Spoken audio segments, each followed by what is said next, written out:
बोले गणेश महाराज की जय। कृष्ण कन्हैया लाल की जय। राधा रानी की जय। राधा रमण लाल की जय। श्री सुखदेव मुनि महाराज की जय। श्रीमद् भागवत महापुराण की जय। वक्रतुंड महाकाया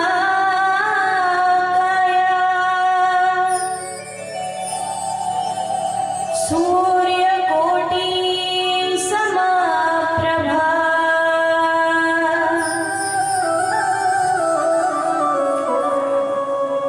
निर्विघ्नं कुरु मे देवा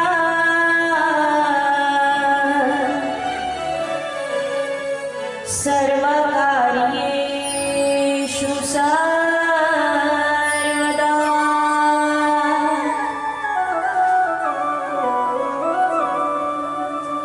कृष्णाय वासुदेवाय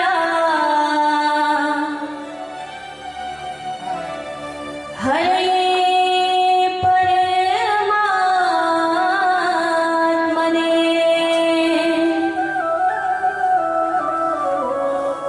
प्रणतः क्लेशनाशाय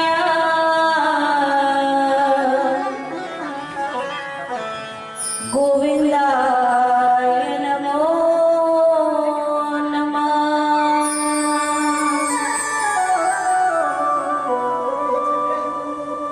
वन्दे राधां विशालाक्षी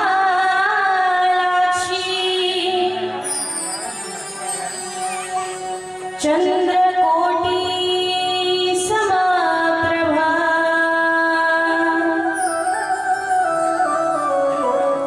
श्रीकृष्ण संहितां देवी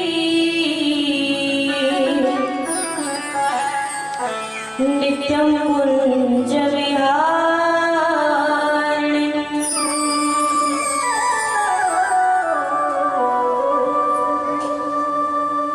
वर्णानाम् अर्थसङ्घानां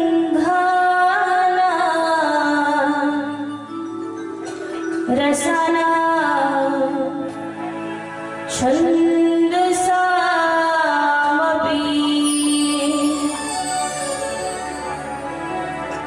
मङ्गलानामच्युतकर्तारो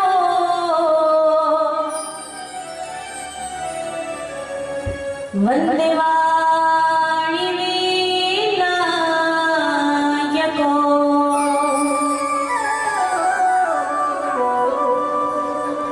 नमो ब्रह्माण्डदेवाय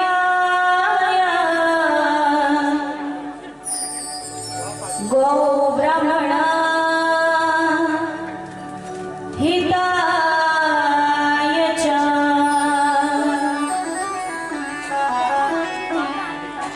जगद्धिताय कृष्णाय गोविन्दाय नमो नमः।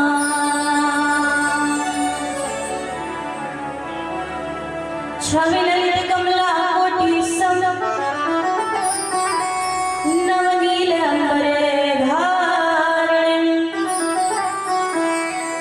शशिवदनकञ्जविलोचनी क्षीरचन्द्रका मृदुहासिनी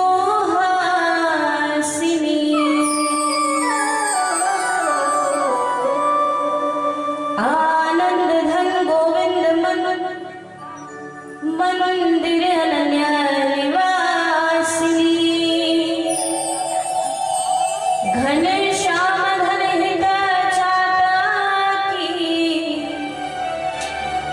घनश्याम घन हित मोरणी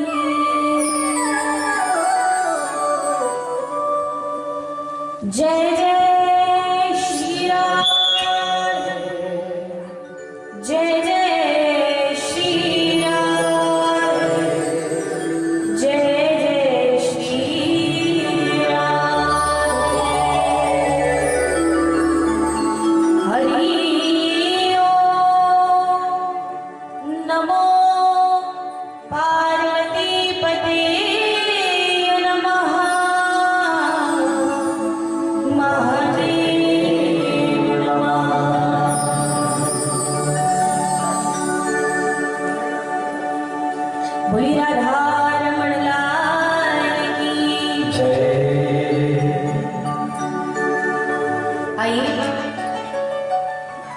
मन और वाणी को पवित्र करते हुए इस कथा मंदाकिनी में स्नान करेंगे।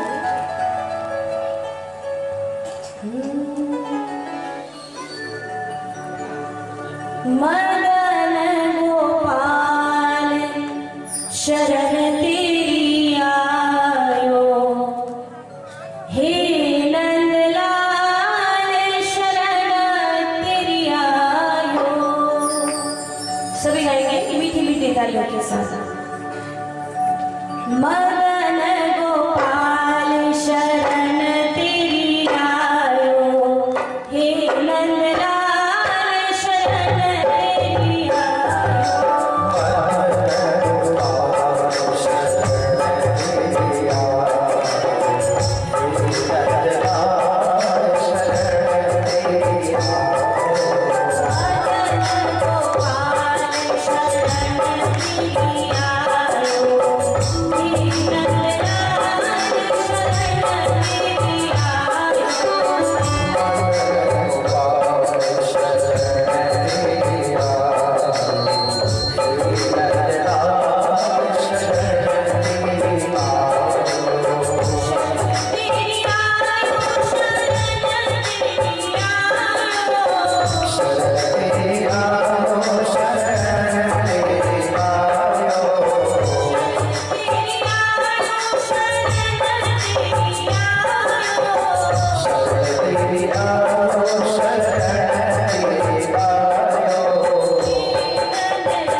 संतान की पहली गुरु उसकी माता होती है ना, क्योंकि सर्वप्रथम संतान जो भी सीखता है अपने माता पिता से सीखता है।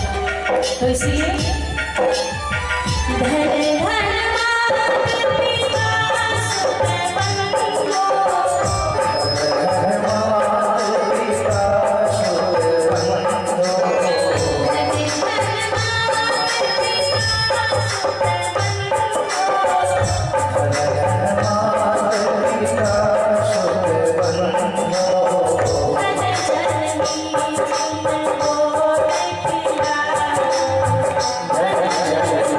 जय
लोग होते हैं जो भगवान को मानने से भी मना कर देते हैं, लेकिन जब हम अपनी माता के गर्भ में होते हैं तो भगवान से इतने वादे करते हैं कि प्रभु एक बार हम यहाँ से बाहर निकाल दीजिए, उसके बाद जीवन भर हम आपका नाम लेते रहेंगे। परंतु गर्भ से बाहर आने के बाद जब बालक बड़ा होता है तो भगवान को मानने से ही मना कर देता है।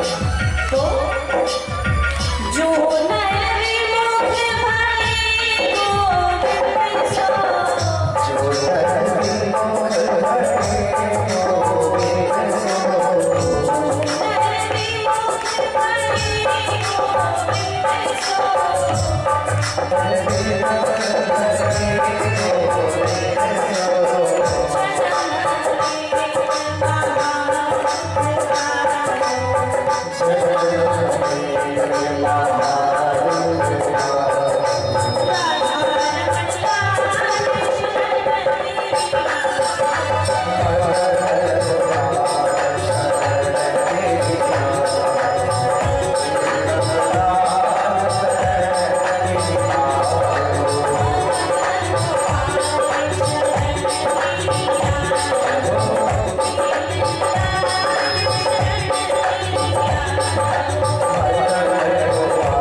कल कितने भक्त कथा सुनने आए थे?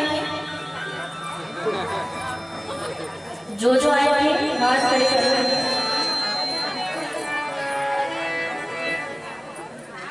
क्या हुआ? चलिए बताइए, कल कौन कौन सी कथाएं हुई?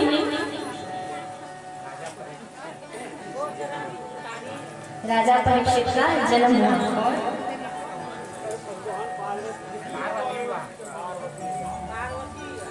शिव पार्वती विवाह कह रही है, और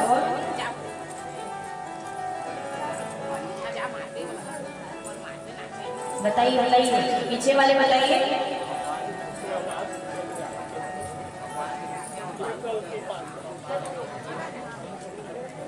भगवान के वराह अवतार का कथा। क्या एक और रह गया है,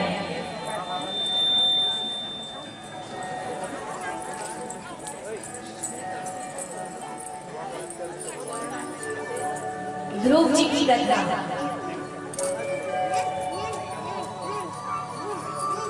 क्या बात है, एक बार जोरदार तालियां हो जाए अपने लिए।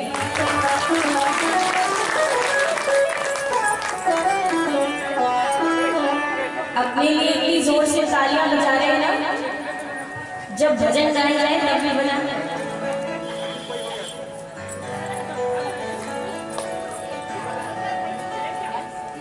तो महाराज कल की कथा में हमने बड़ी ही धूमधाम से महादेव जी और माता पार्वती का विवाह करवाया, ध्रुव चरित्र का दर्शन किया, जिसमें केवल 5 वर्ष के ध्रुव जी को ठाकुर जी ने दर्शन दिया, अपनी गोद में बिठाते हैं, उन्हें नक्षत्र में स्थान देते हैं।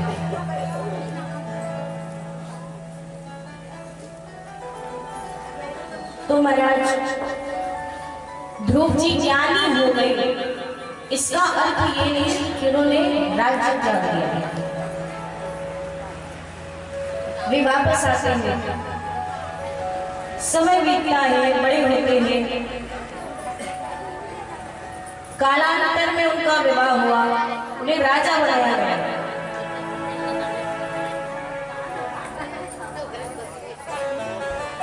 उनके वंश में कई राजा हुए, राजा अंग हुए, राजा बैन हुए। राजा बैन बड़े ही पाखंडी राजा थे। पाखंडी क्यों? क्योंकि उन्होंने अपने राज्य में जितने भी मंदिर थे सभी मंदिरों से भगवान की मूर्तियां हटवाकर अपनी मूर्ति लगवा दी थी। और कोई कुछ कहे तो ये नहीं कि मैं राजा हूं तो मैं कुछ भी कर सकता हूं, नहीं, वो इसका तर्क देते। कहते कि शास्त्रों में लिखा है एक राजा में 6 देवता निवास करते हैं, तो इस हिसाब से तो मैं ही भगवान हूं, मेरी पूजा कर।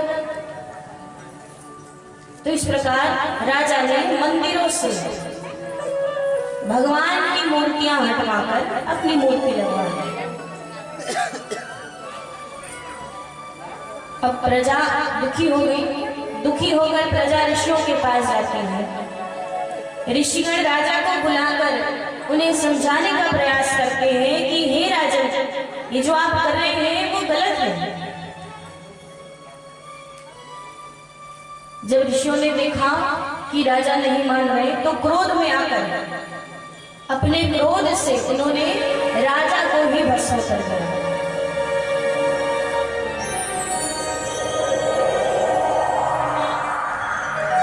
अब एक राज्य में जब राजा ना हो तो प्रजा के लिए न्याय कौन करे? प्रजा दुखी हो गई। तो ऋषियों ने कहा एक काम करते हैं, स्वयं भगवान को यहाँ बुला लेते हैं और उन्हें यहाँ का राजा बना देते हैं। अब यहाँ पर एक लोटे जैसा पात्र मंगाया जाता है, उसमें जो राख बची हुई थी उस राख को डाला जाता है, मंथन किया जाता है। मंथन करने के बाद उस लोटे जैसे पात्र से एक कौवा निकलकर उड़कर जाता है।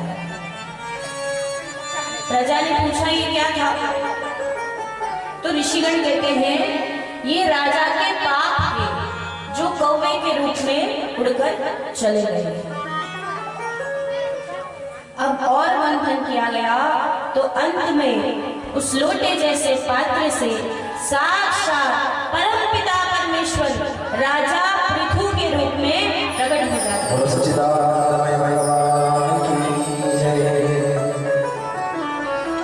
जब भगवान ने कितने अवतार लिए? जोर से बोलो। अच्छा, इधर वालों को याद है, इधर वालों को याद नहीं? जोर से 24।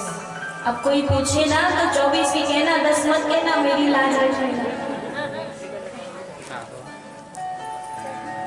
तो कल हमने देखा था कि भगवान ने राजा पृथु के रूप में अवतार लिया था। राजा पृथु के नाम से ही इस धरती का नाम पृथ्वी पड़ता है।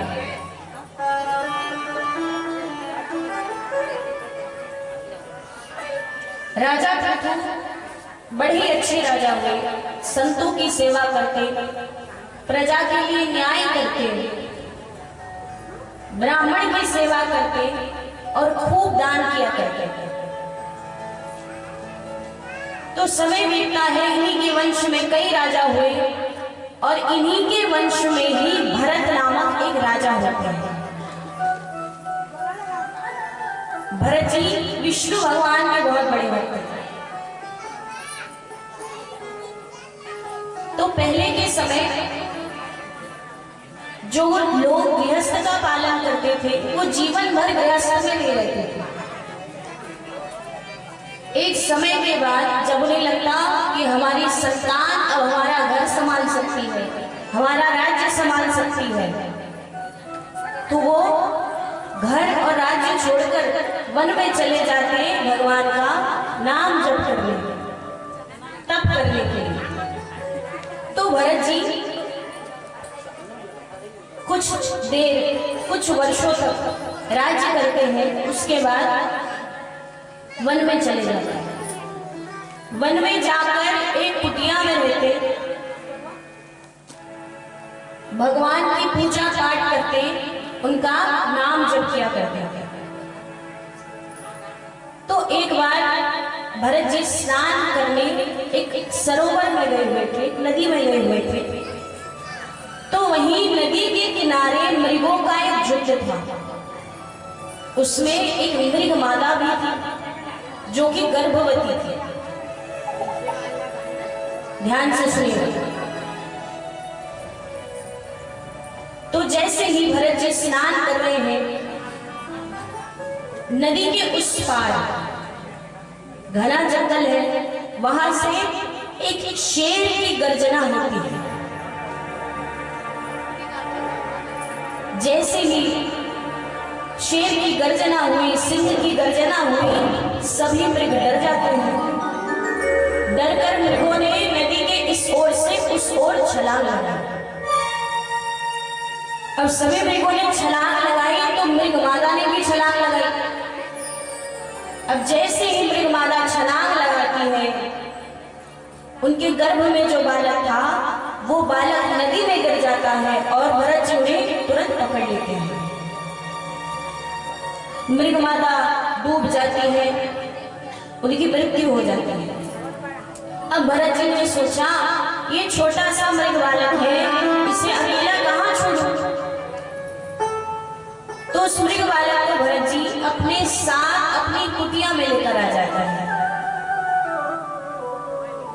अब भरत जी जो भी कार्य करते मृग बालक के साथ करते। सुबह उठते मृग बालक के साथ, स्नान करते मृग बालक के साथ, भोजन करते मृग बालक के साथ, पूजा पाठ करते मृग बालक के साथ, सोते मृग बालक के साथ।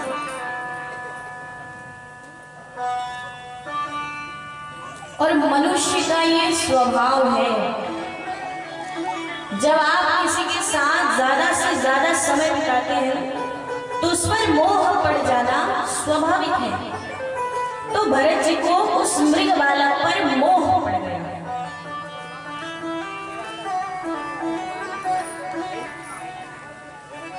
तो महाराज एक बार भरत जी अपनी कुटिया के अंदर पूजन की तैयारी कर रहे थे और मृग वाला कुटिया के बाहर खेल रहा था। तो भरत जी ने सोचा, जैसे ही पूजन की तैयारी हो जाएगी मैं मृग वाला को अंदर लेकर आ जाऊंगा, दोनों साथ में पूजन करेंगे। अब उसी समय उनकी कुटिया के बाहर से मृगों का एक झुंड गुजरता है और अपने जैसों को देखकर मृग वाला उनके साथ चला जाता है।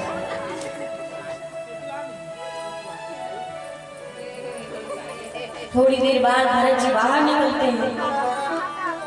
बाहर निकलकर देखा तो मृग बालक कहीं दिखाई नहीं दे रहा। आसपास ढूंढते हैं लेकिन मृग बालक कहीं नहीं दिखता। इतना घना वन है, मृग बालक को कहां कहां ढूंढे। और पहले के जंगल तो बहुत घने हुआ करते थे, आजकल तो पेड़ कटने लगते हैं, वन तो बचे ही नहीं है अभी।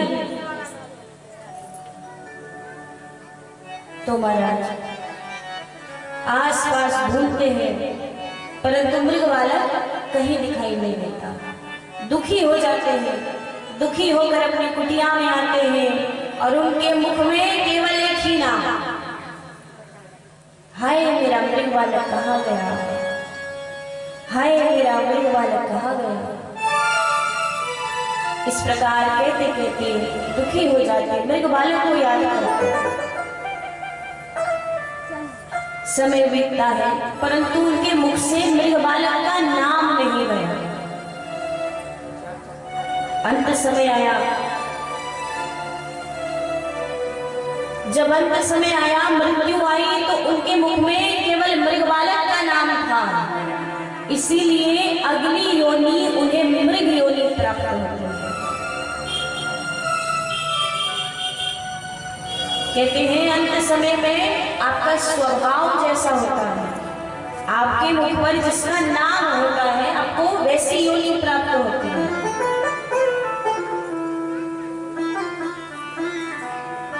आप सभी ने पहले भी कथा सुनी होगी, बड़े बड़े ज्ञानी जनों के मुख से सुनी होगी।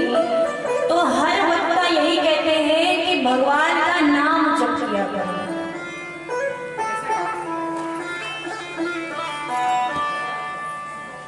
तो इस प्रकार अगली योनि उन्हें मृग योनि प्राप्त हुई।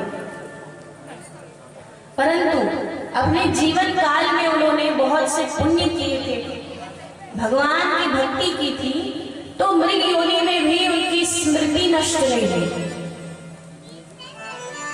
उस योनि में भी वो प्रातः समय जल्दी उठ जाया करते, स्नान इत्यादि करके मन में ही भगवान का नाम जप किया करते थे।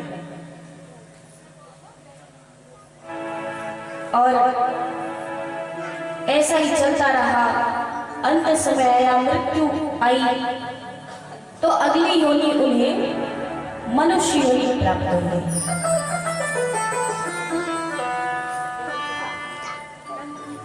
देखिए महाराज, भगवान हमें हर चीज देते हैं, अर्थात भगवान हमें हर चीज प्राप्त करने का मौका देते हैं कि तुम मेहनत करो, कर्म करो और ये चीजें प्राप्त कर लो। ऐसा थोड़ी है कि आपको धन चाहिए, पैसे चाहिए और भगवान से कह रहे हैं कि प्रभु मुझे पैसे दे दो, धन दे दो, और भगवान ने किसी को भेज दिया, दरवाजा खटखटा रहा है कि भाई ये लो 1 करोड़ रुपए भगवान ने भेजे। तो ऐसा संभव है क्या? क्या करना पड़ेगा? कर्म करने पड़ेंगे, मेहनत करनी पड़ेगी, तब तो धन आएगा। हम हमेशा भगवान के पास शिकायतें लेकर चले जाते हैं कि भगवान हमें ये नहीं दिया, वो नहीं दिया। कभी इस बात पर ध्यान दिया है कि भगवान ने हमें क्या क्या दिया है, क्या नहीं दिया उस पर तो हमारा ध्यान जाता है, क्या दिया है उस पर हमारा ध्यान नहीं जाता।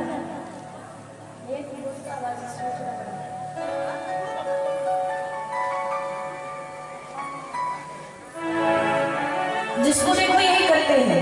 हम लंबी लिस्ट लेकर जाते हैं ना भगवान के पास कि भगवान हमें ये चाहिए, हमारा ये काम कर दो, हमारा वो काम कर दो। शिकायतें लेकर जाते हैं कि पड़ोस वाले को तो ये दे दिया, मुझे क्यों नहीं दिया, मैंने तो आपकी इतनी पूजा करी। लेकिन कभी सोचा भगवान ने हमें क्या क्या दिया है? किसी दिन लिस्ट बनाने बैठो कि हमारे पास क्या क्या है, भगवान ने हमें क्या क्या दिया है, तो खुद को शर्म आ जाए कि हमारे पास इतना कुछ है फिर भी हम भगवान से मांगते हैं। तो हमेशा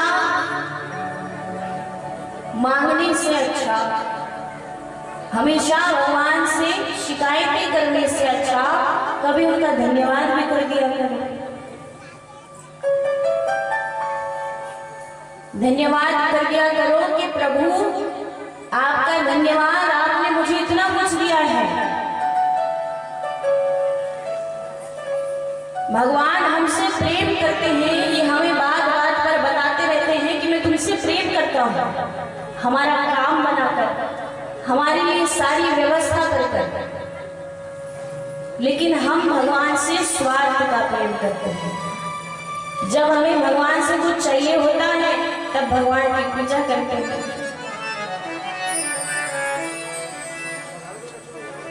तो हमेशा मांगने से अच्छा भगवान का धन्यवाद भी कर दिया करें। आइए सभी मिलकर भगवान का धन्यवाद करते हैं।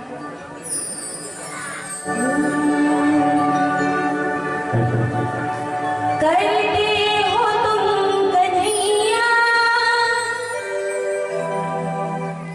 करते हो तुम कन्हैया,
कुछ मांगते हैं, लेकिन भगवान को ही नहीं मांगते।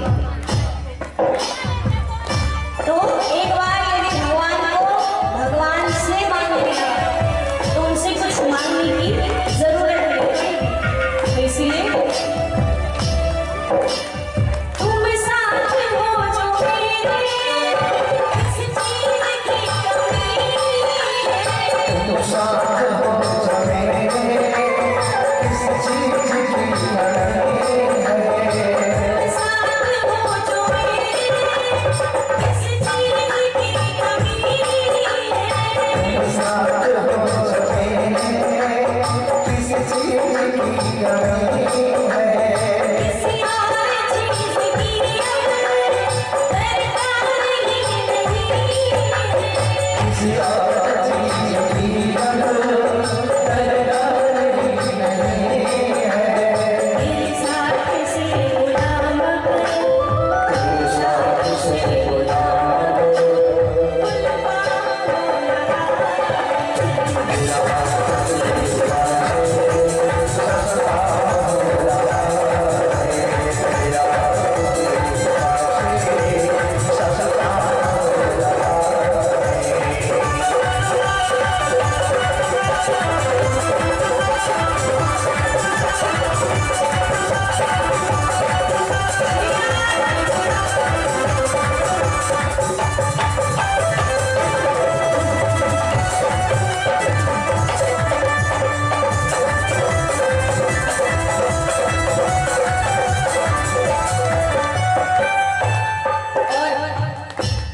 हम इतने योग्य नहीं हैं, इतने गुणवान नहीं हैं कि भगवान हम पर कृपा करें।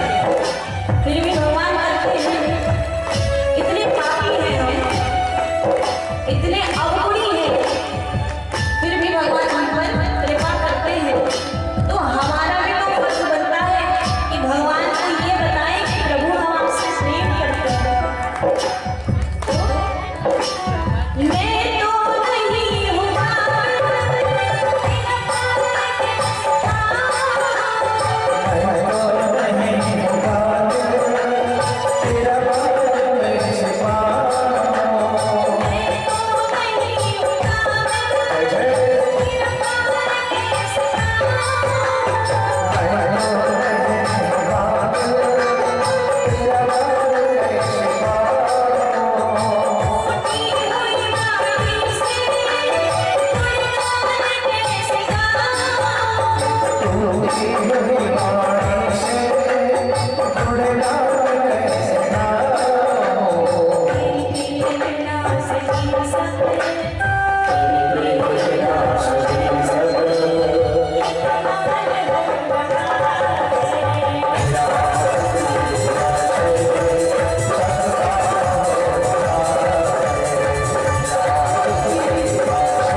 तो महाराज हमेशा भगवान से मांगने के साथ साथ उनका धन्यवाद भी करते हैं। उन्हें भी तो बताना कि आप उनसे कितना प्रेम करते हैं।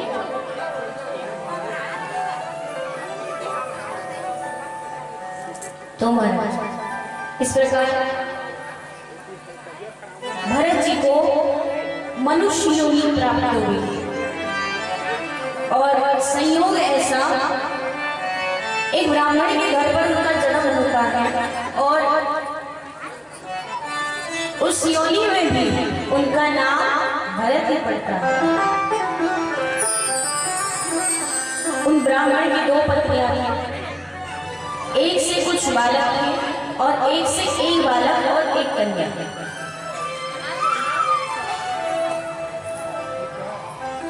माता पिता की जल्दी मृत्यु हो जाती है। बड़े भाइयों ने सोचा कि भरत को ज्यादा पढ़ाते नहीं हैं, क्योंकि ज्यादा पढ़ाएंगे तो समझदार हो जाएगा और हमसे हिस्सा मांगने लगेगा। इससे अच्छा ज्यादा पढ़ाते नहीं। देखिए, शिक्षा हमारे जीवन में बहुत जरूरी है। शिक्षा हमें बताती है कि हमारे अधिकार कौन कौन से हैं, हमारे लिए क्या सही है क्या गलत है, ये हमें शिक्षा से ही समझ आता है। तो भरत जी को पढ़ाया नहीं गया। अब भरत जी इतने सीधे थे कि उनसे कोई भी कुछ भी काम करने को कहता तो वो कर दिया करते। घर वाले काम कराते सो कराते बाहर वाले भी काम कराने लगे और उनकी भाभियों ने देखा कि हम तो काम करा रहे हैं परंतु बाहर वाले बिना पैसे दिए काम करा रहे हैं। और अपने अपने पतियों को बुलाती है, कहती है कि ऐसी ऐसी बात है, भरत से हम तो काम करा रहे हैं परंतु बाहर वाले भी काम करा रहे हैं। तो भाइयों ने बड़े प्रेम से भरत जी को बुलाया और कहते हैं, भाई भरत, पिताजी की मृत्यु हो गई है, गांव के सारे काम तो हम संभाल लेते हैं परंतु गांव के बाहर हमारा खेत भी तो है, उसकी भी तो रखवाली करनी है। तुम एक काम करो, तुम हमारे उस खेत की रखवाली करके चले जाओ, हम तुम्हें भोजन पहुंचा दिया करेंगे। भरत जी मान जाते हैं। भरत जी इतने सीधे थे कि उनसे कोई भी काम नहीं करने को कहा जाता तो कुछ भी हो जाए तो नहीं किया करते। उनके इस सीधेपन को गांव वालों ने उनकी मूर्खता समझी और उनका नाम दे दिया जड़ भरत। जड़ यानी मूर्ख। तो भाई भरत जी से कहते हैं कि कुछ भी हो जाए वहां से वापस मत आना। भरत जी चले जाते हैं गांव के बाहर खेत में ही रहकर उस खेत की रखवाली किया करते हैं। उसी खेत के पास एक प्राचीन मां भद्रकाली का मंदिर था। वहां ऐसी अफवाह उड़ रही थी कि जो भी यहाँ आकर किसी की बलि दे दे तो माता हर इच्छा पूर्ण करती है, वरदान देते हैं।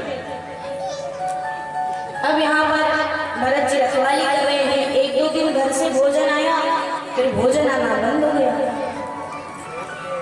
कई दिन हो गए भरत जी ने कुछ नहीं खाया, बहुत दिनों से भूखे हैं।